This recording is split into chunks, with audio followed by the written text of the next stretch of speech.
Salut! Aujourd'hui, je vais faire un rappel sur une règle que normalement tous ceux qui sont habilités IPR sont censés la connaître.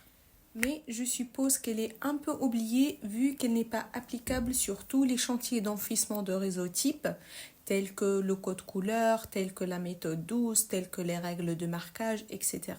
Je commence par un retour d'expérience. En 2023, un arbre qui fait 18 mètres de hauteur et 2 mètres de circonférence avec une espérance de maintien supérieure à 15 ans est tombé.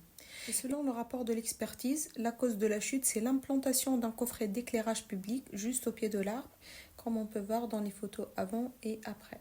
Donc, la question qui se pose, comment l'implantation de ce coffret d'éclairage public a causé la chute de l'arbre? Donc, c'est quoi la faute? La faute, c'est que lors des travaux d'enfouissement de réseau, les équipes ont coupé quelques racines de l'arbre. C'est non-respect des règles de l'IPR.